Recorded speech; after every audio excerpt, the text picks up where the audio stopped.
Good morning, good afternoon, good evening, folks. Michael Zuber, one rental at a time. It is our first interview series with Mr. Greg Dickerson in the year 2022. And I have to know, what is he looking for? What is he seeing? What's he doing? This man has been doing it a long time. So let's welcome to the channel. How you doing, Greg? Yeah, good to see you, man. How are you? I haven't seen you all year. That's right. God, dude, where have you been? I'm telling you. That's awesome. I haven't seen you since last year. I know, man. What's up? That's hilarious. Thank you for that. That puts a smile on my face.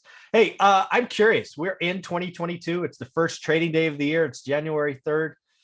When you look at the economy, what's it feel like to you? You know, I think we're at.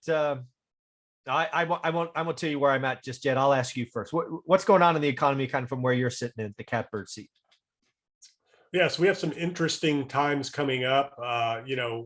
There was a lot of selling at the end of the year, tax selling, rebalancing, things like that. Yeah. So generally in January, you might see, stocks especially pick up a little bit where firms are reallocating for the year and starting to, get into some positions. But this year is a little different because, obviously the pandemic is still ongoing. We've got supply chain issues. We're not sure what inventories are going to look like now coming off the holidays because everybody stocked up well in advance, and I don't think purchases were where everybody thought. I know sales were up and all that, but that's largely due to price increases, not necessarily amount of goods sold. Exactly. It was dollars, for prices and taxes being up, Yeah. things like that. But I think right now all eyes are on the Fed. The economy is at the luxury of the Fed, right? In other words, we are at all-time highs, and the only way to sustain that is new money to continue to come into the system because there has been profit taking. There's a lot of rebalancing going on, a lot of questions around China, Russia, things like that are, giving investors cause for concern. So, I think right now, January is going to tell us a lot about what we can look for moving forward for the rest of 2022. But the Fed has to pull back. They got to start taking measures. They've lost credibility. They've made a policy mistake. And in order to keep world reserve status and keep confidence in the dollar, they have to stop the madness. And in order to do that, you got to let markets correct. Question is, how far do they let it go? How long do they let it go? And, what are the results with the rest of the world economies and things like that? And there's a big disconnect between the actual economy and the markets. And that's the big thing that needs to unwind, that we're all, waiting to see. But, we're at the luxury of the Fed right now. So we'll see what happens. Yeah, when I look at 2022, and you never look at one thing, but everybody wants one thing. So the one thing that I put out there in my kind of 2022 kind of look ahead was, when does inflation peak? And this is what I said. If inflation peaks by March, the Fed can continue with the story they told us: 3 rate increases, stop the taper by March. The rates will go up. However, if inflation is still increasing by the summer, watch out. Then we're going to have Jerome Powell turning to Paul Volcker. We're going to tighten uncomfortably, because he can't have inflation still increasing in June before the November elections. He just can't have that happen. So if we're still have rising inflation by the summer, watch out. Rates are going to go up. And I just checked between our videos, and the 10-year is up 10 basis points this morning, which is a bunch for a single day or a single morning. So yeah, I think the big takeaway for me is what's going on with inflation. What do you think? Yeah, absolutely. And it's real and it's alive right now. And it's not transitory by any stretch of the imagination, because, wages have gone up, rightfully so. They needed to. But, some of the supply chain constraints and things like that, and shutdowns that are creating, issues and pressure, some of that will, alleviate as we get further into the year and get, this pandemic behind us, especially with what we're dealing with now. But at the end of the day, I mean, fuel is still up, housing is still up, construction, goods, services. I mean, all of the consumables that, the world revolves around, food, things like that. I mean, to say that inflation is 6% is just ridiculous. I mean, we're looking at 15, 20%. I think everybody knows it. And, again, the Fed's lost all credibility. They're in complete denial. They missed the boat completely. They had to act in 2008-9. They had to act, in 2020, but they didn't have to do what as they did. And I think everybody's starting to realize it now. And, they're going to end up doing more harm than good at the end of the day, because, that liquidity has to unwind.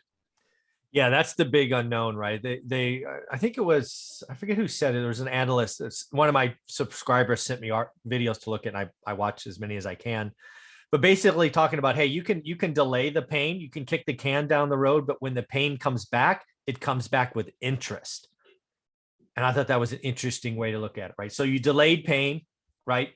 You shut the economy down, you lowered rates, you bought all this stuff, you stayed too long, it's too much, and the interest payment on that pain's coming due. And I think 2022 is when it happens. Yeah. And the problem is for like retail investors, a lot of people get conditioned to think that, because of rightfully so, the market's done nothing but go straight up. So they think that it's going to continue to go straight up. But what you have to look at is the amount of liquidity that entered the market from March 2020 on. And that was the parabolic move. We were on a steady incline, a healthy-ish steady incline, since 0809. And, we had a little dip, little correction, but we haven't had a serious correction really since then. I mean, it's just been straight up and off to the races. And, there's been a ton of liquidity and support by the Fed, keeping that bull run going. So the question you have to ask yourself is, if I get in now, what's my real upside and how long do I have to really wait? And like I said, retail investors in all markets, have that buy the dip mentality. And you have to be careful. I've said, buy the dip, you become the dip. And people are like, well, what does that mean? Especially as the market goes up. Yeah. What that means is when it goes down, you bought the dip here, you become the dip down here. Yeah. So, buy the dip on an uptrend is one thing. Buying the dip on a downtrend is where that can backfire on you. And you got to really be aware, of what's going on. But, right now, market go up, and that's the path we've been on. So it's kind of hard to argue. Yeah. The one phrase that frustrates me the most, and it's again because of personal experience, is the HODL, HODL, or diamond hands. Right. I don't mind the buy the dip mentality as long as you have stop losses, right? Because you don't want to be the dip. Right. And I say this as someone who was investing in Cisco Systems a lot in the early 2000s. And it had a stock split every year for, I don't know, 5 or 6 years. It was just straight up. But then if you bought the kind of last rollover, bought the last dip, you had to hold for like 12 years. It was dead money. The thing that really concerns me is people that want to do that. Yeah. That's the exact example right there. You buy the dip, you become the dip. If the market doesn't rebound, off that dip right away, you can be the dip for a long time. And, holding long-term, can work, but there's always peaks and valleys. And if your goal is to grow, just like in real estate and business, anything else, you want to cash out at the peak, buy in at the valley, cash out at the peak, buy in at the valley. Now that can sound contradictory to what I just said, but again, like you said, stop losses, you want to have your limits, set so that your stop loss is set so that if the market does dip below a certain level, you can get out. And, let's just take Bitcoin, for example. So, the recent bottom was July, of 2021. And, we've gone up 135% since then. Well, if you just bought peaks and valleys on the way up of that uptrend, if you sold at every peak, because it goes up and down, 8 to 10 to 15%, sometimes 20 along the way, you could have had something like, 400 or 500% return versus 135 if you just bought at the bottom, sold, on these little peaks and valleys, and they're pretty easy to spot. They're not super tricky in an uptrend.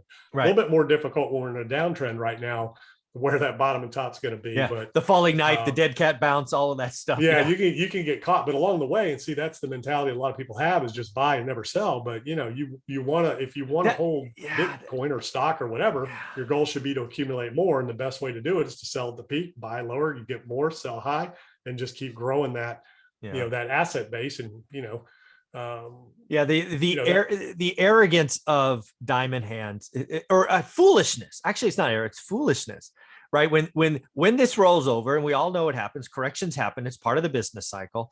Having dead money, like, can you imagine somebody who bought AMC at whatever the peak was, 155 or whatever, in the short squeeze arena, being a diamond? The stock will never get back to that, or if it does, it'll be 12 years. There's a lot of people that did that, and that's what they're doing, and they have no choice, and that's where a lot of that comes from. So you got to understand the meme stock culture, the crypto culture.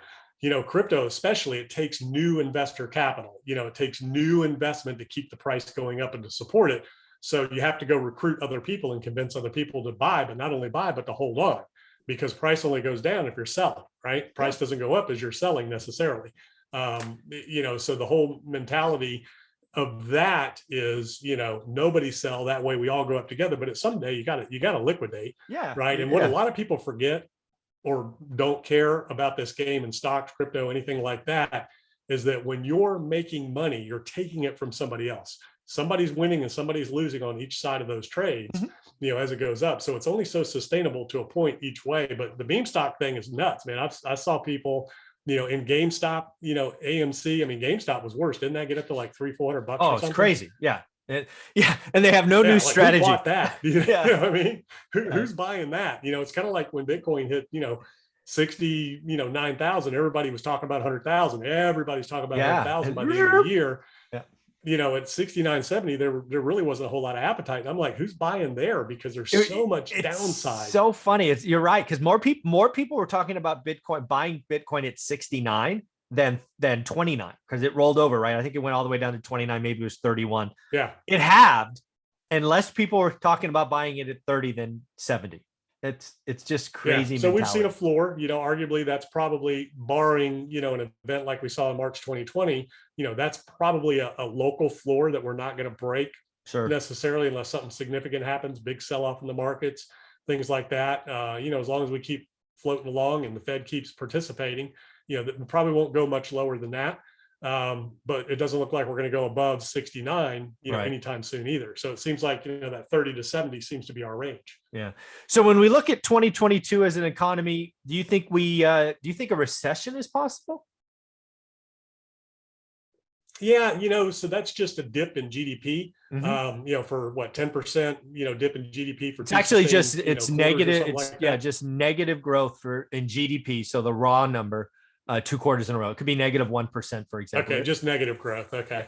So, it's possible. The biggest thing that we're looking at right now is stagflation, right? So, correct. I agree. We have low growth and high inflation. So Agreed. That's the real risk on the table right now. So, yeah, that's absolutely possible. But, a lot of it depends on, where we are with the pandemic and real demand and real consumption, because, we're consumer-based economy globally. So it's all based on demand and consumption. Right now, demand is still pretty high for a lot of things in a lot of areas. Yeah.